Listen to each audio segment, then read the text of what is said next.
ചേലക്കരയിലെ ചെക്കന്മാരൊക്കെ ഇപ്പൊ ക്ലാസ് ആട്ടാ. അതിനൂതന ഹൈടെക് സാങ്കേതിക വിദ്യകളോടെ വൻ നഗരങ്ങളെ പോലും വെല്ലുന്ന സൗകര്യങ്ങളുമായി നമ്മുടെ ചേലക്കരയിൽ Naturals beauty parlour, Doctors Tower, near bus stand, Chelakkara.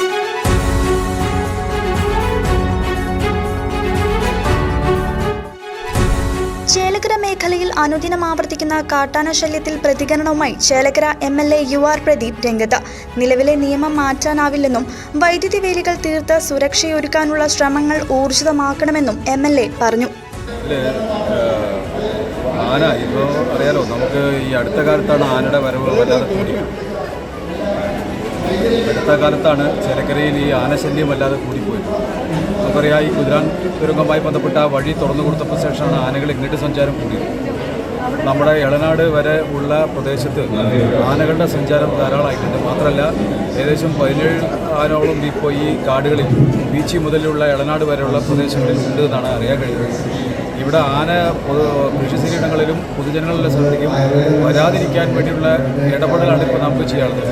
നിയമത്തിൽ മാറ്റം വരുത്താൻ നമുക്ക് ഗ്രാമപഞ്ചായത്തിനോ സർക്കാരിനോ കഴിയാത്തതുകൊണ്ട് ആനയെ എങ്ങനെ നമുക്ക് ഈ പ്രദേശത്ത് കിടക്കാതിരിക്കാൻ വേണ്ടിയിട്ടാണ് കമ്പിവേലി ഉൾപ്പെടെയുള്ള കാര്യങ്ങളെ പ്രവർത്തനം നടന്നുകൊണ്ടിരിക്കുന്നത്. ഏതുകൊണ്ട് 4 or 5 വട്ടം ഇതിൻ്റെ റിവ്യൂ ചേലക്കരയിൽ വെച്ച് ബഹുമാനപ്പെട്ട MPയും ഞാനും അടക്കം ആളുകൾ നടത്തിയിട്ടുണ്ട്. ആ നടത്തിയത് വെറുതെ യോഗം കൂടി പോകുന്നില്ല. ഈ കമ്പിവേലി എത്ര വേഗത്തിൽ ആക്കി ആ കമ്പിവേലി നമുക്ക് എങ്ങനെ കമ്പിവേലിയിൽ ചെയ്യാം. കമ്പിവേലി അല്ലാതെ ഇപ്പോൾ ആനയ്ക്കിപ്പോൾ കമ്പിവേലി സോളാർ കമ്പിവേലി ഇടാൻ വേണ്ടിയിട്ടാണ് അതിൻ്റെ പണി നടന്നുകൊണ്ടിരിക്കുന്നത്. കഴിഞ്ഞ ദിവസം നമ്മുടെ മണ്ണാത്തിപ്പാറ മുതൽ തുടക്കം കുറിച്ചു. പിന്നെ ഇപ്പോൾ അടുത്ത ദിവസം റിവ്യൂ നടത്തി പറഞ്ഞു എളനാട് നമുക്ക് തുടങ്ങി വെക്കണം, 2 ഭാഗത്ത് സമാന്തരമായി തുടങ്ങി കുത്തിക്കണം എന്ന് പറഞ്ഞു.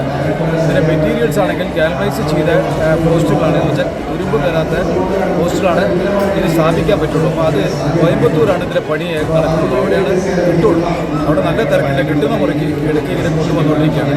അങ്ങനെ പണി നടന്നുകൊണ്ടിരിക്കുന്നത്. ഒപ്പം തന്നെ 16 വാർഡുകളാണ് മുള്ളൂർക്കര മുതൽ ചേലക്കര മണ്ഡലത്തിൽ മുള്ളൂർക്കര മുതൽ എളനാട് വരെ വരുന്ന വനാതിർത്തി പ്രദേശങ്ങളിൽ 16 വാർഡാണുള്ളത്. അതിൽ 15 വീതം ചെറുപ്പക്കാരെ, എല്ലാ രാഷ്ട്രീയ പാർട്ടിയും 15 വീതം ചെറുപ്പക്കാരെ നമുക്ക് PRT ടീമുകളാക്കി, പ്രൈമറി റെസ്പോൺസിബിലിറ്റി ടീം നടത്തും. അവർക്ക് ആവശ്യമായ പരിശീലനം ഇപ്പോൾ അടുത്ത ദിവസം കൊടുക്കാൻ പോവാണ്. ഈ 15 ആൾ വീതം വെച്ച് ഏകദേശം 200 ആളുകൾ വരുന്നുണ്ട്. ആ 200 ആളുകൾ ഈ ക്രിമിനൽ കേസിൽ പെടാത്ത ആളുകളൊന്ന് വെരിഫിക്കേഷൻ വേണ്ടി പോലീസ് കൊടുത്തിട്ടുണ്ട്. ഇന്നോ നാളെ ഇട്ടത് കിട്ടും. കിട്ടിക്കഴിഞ്ഞാൽ അവർക്ക് പ്രാഥമികമായ ആന വരുന്നുണ്ടെന്ന് അറിഞ്ഞാൽ അവർ ചെയ്യേണ്ട നടപടിക്രമം അല്ലെങ്കിൽ ചെയ്യേണ്ട പ്രവർത്തനം എന്ന് അവർക്ക് പരിശീലനം DFOൻ്റെ തരത്തിൽ കൊടുക്കാൻ വേണ്ടി തീരുമാനിച്ചിട്ടുണ്ട്. അപ്പോൾ അത് കിട്ടിക്കഴിഞ്ഞാൽ അവർക്ക് ആവശ്യമായ ടോർച്ച് ഉൾപ്പെടെ സാധനങ്ങൾ കൊടുത്ത് ആന വന്നാൽ പ്രാഥമികമായി ചെയ്യേണ്ട പടക്കോ അല്ലെങ്കിൽ മറ്റെന്തെങ്കിലും ഒച്ചുണ്ടാക്കി ആനയെ അവിടെ നിർത്താനും, ഒപ്പം തന്നെ ഫോറസ്റ്റ് വിവരം കൊടുത്ത് ഉദ്യോഗസ്ഥന്മാർ വന്ന് അവരെ മുൻകാടിലേക്ക് കയറ്റി വിടാൻ വേണ്ടിയുള്ള പ്രവർത്തനമാണ് പ്ലാൻ ചെയ്തിട്ടുള്ളത്. സാർ, ഇപ്പോഴത്തെ ഈ സംഭവത്തിൽ അടിയന്തരമായിട്ട് എന്താണ് ചെയ്യാൻ പോകുന്നത്? അടിയന്തരമായി ഇപ്പോൾ അതിൽ ജനങ്ങൾ ജാഗ്രത പാലിക്കണം.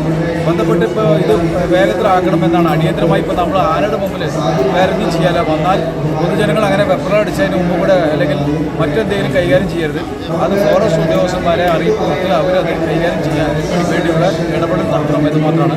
അടിയന്തരമായി ചാടി നമുക്കിപ്പോൾ വരും ചെയ്യാതെ ഇപ്പോൾ നടക്കുന്ന പണി വേഗത്തിലാക്കാനുള്ള ഒരു ശ്രദ്ധയും ജാഗ്രതയും ഉണ്ടാക്കുക എന്നാണ് പൊതുജനങ്ങളോട് പറയാനുള്ളത്. മറ്റത് ഇതിൻ്റെ പരിശീലനം കിട്ടിയ ആളുകൾക്ക് വേണ്ടി അതിൻ്റെ ചെയ്യാം. അതുവരെ എന്തെങ്കിലും കണ്ടാലും ഓടി പുറത്തേക്ക് ഇറങ്ങി അതിൻ്റെ മുമ്പിലേക്ക് പോയി ആട്ടാനും പിടിക്കാൻ നിൽക്കരുത്. ഇത് ആനയാണ്. അതുകൊണ്ട് ദയവ് ചെയ്ത് അങ്ങനെ മറ്റ് പ്രകോപനങ്ങൾ ഉണ്ടാക്കി അവർ തിരിച്ച് ജനങ്ങൾ വാസ കേന്ദ്രത്തേക്ക് തിരിച്ചു വരാനുള്ള ഏർപ്പാട് നമ്മൾ ചെയ്യരുത്. കൃഷി സ്ഥലങ്ങളൊക്കെ നശിപ്പിക്കേണ്ടതെല്ലാം നല്ല ബോധമുണ്ട്. അതിന് തടയാൻ വേണ്ടിയാണ് ഈ പ്രവർത്തനങ്ങളൊക്കെ നടത്തിക്കൊണ്ടിരിക്കുന്നത്. അത് വേഗത്തിലാക്കാനുള്ള ഇടപെടൽ നമുക്ക് ഇനി ചെയ്യും. News desk CCV.